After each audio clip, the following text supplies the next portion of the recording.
Esta é a situação hoje no Brasil. O senhor tem medo de Alexandre de Moraes. Todos aqui têm medo de Alexandre de Moraes. As Forças Armadas são subjugadas, subordinadas, não ao ministro civil, nem ao presidente da República, muito menos. É um senhor chamado Alexandre de Moraes, ditador da República, que já não é bem mais uma República Federativa do Brasil. Se minha primeira intervenção foi um desabafo bastante veemente, essa segunda é de tristeza, porque eu vi, na verdade, tanto o ministro como o comandante corroborando com a fala inicial que fiz, confirmando o que justamente eu havia dito. As matérias da imprensa traziam que houve informação dada. Eu não passei disso, eu mostrei as manchetes. Se há incoerências no texto, podem ser acusadas, mas aquilo que foi dito pela imprensa foi confirmado, assim como o próprio comandante Tomás, da mesma forma, disse que se consultou sim com o ministro Alexandre de Moraes. E aí eu me pergunto, qual é a função hoje do STF, do Supremo Tribunal Federal, se é virar fonte de consulta de comandante do Exército. Comandante do Exército, no máximo, vai se constar com a Justiça Militar. Conversa institucional, que negócio é esse? O juiz fala nos autos. E aí não vai uma crítica, a Vossa Senhoria está atuando dentro. Também vai, de certa forma, mas para atenuar um pouco, vai dentro do que está acontecendo hoje no Brasil. Ministro fala o tempo todo, a entrevista o tempo todo, fala fora dos autos. Torna-se consultor de comandante do Exército, sobre não promoção, mas remoção. Você tem cabimento um negócio desse? Olha que está sujeito hoje o Exército Brasileiro às Forças Armadas.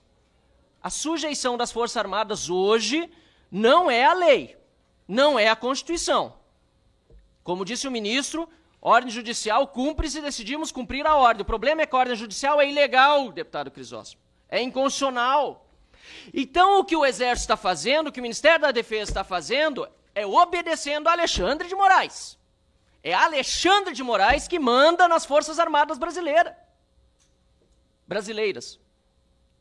Não é a Constituição, não é a legislação, não é a lei que vale, porque vocês sabem, uma coisa que eu posso dizer em elogio ao senhor, General Tomás, o senhor é inteligente. O senhor é tão inteligente que sabe que o que está acontecendo aqui é uma maquiagem. É um simulacro de devido processo legal. O artigo 69, aliás, do Estatuto dos Militares, diz que é só em caso de flagrante que poderá um militar ser preso por autoridade policial, militar ou civil.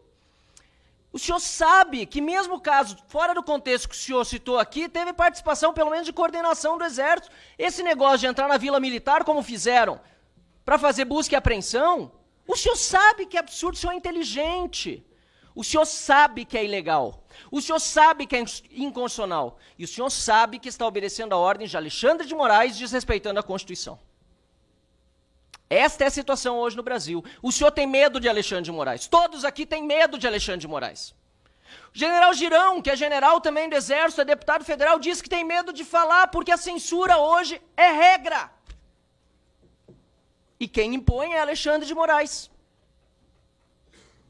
Eu sinto muito vê-lo fardado assim e os demais, tendo de ouvir eu dizer um reles deputado federal, eleito pelo meu estado do Rio Grande do Sul, a quem represento com muita honra os eleitores, 256 mil que votaram em mim, mas só um deputado federal dentro de 513.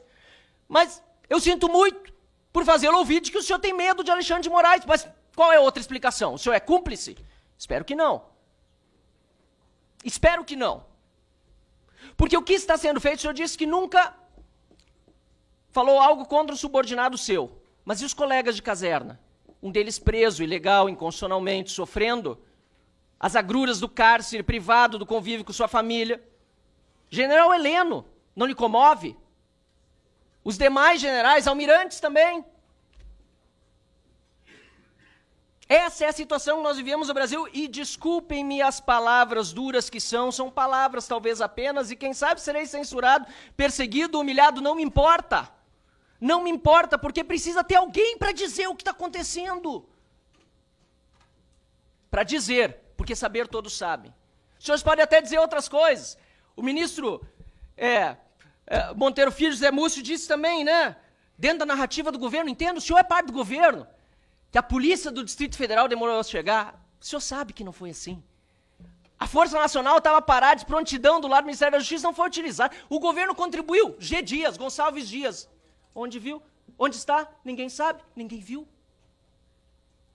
Mas foi a polícia do Distrito Federal que demorou a chegar. Claro, é isso que é para ir para os livros da história. Tomara que no próximo mandato, tomara que se encerre esse com o impeachment do Lula e o senhor seja ministro de novo e possa tratar de outra narrativa, mas uma que seja verdadeira. Não essa que o PT está espalhando, não essa do golpe.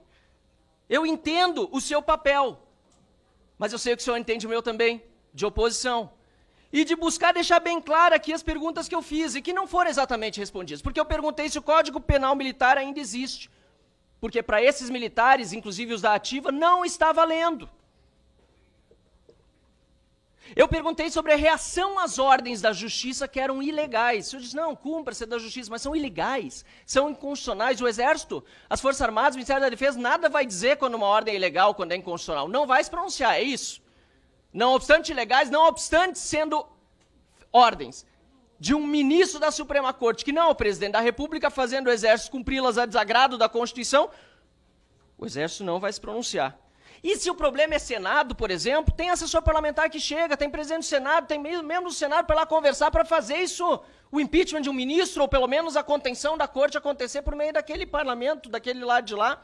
Mas me parece, e até gostaria de saber se existe algo nesse sentido, mas me parece que não há nenhum esforço para que essa ditadura não se consolide no Brasil com apoio obsequioso das nossas Forças Armadas. A terceira pergunta, se o senhor se consulta com Alexandre de Moraes, o senhor respondeu afirmativamente, já não precisa mais responder, e ficou muito claro, infelizmente, que isso acontece. E a quarta, se as Forças Armadas entendem que há uma prevaricação diante dos abusos de autoridade cometidos por Alexandre de Moraes. Essa hoje é a situação no nosso país. E o senhor é inteligente, o senhor sabe disso. O senhor pode me responder outras coisas, pode tergiversar, sair por aqui, sair por ali, mas essa é a situação hoje no nosso Brasil. As Forças Armadas são subjugadas, subordinadas, não ao ministro civil, nem ao presidente da República, muito menos. É um senhor chamado Alexandre de Moraes, ditador da República, que já não é bem mais uma República Federativa do Brasil.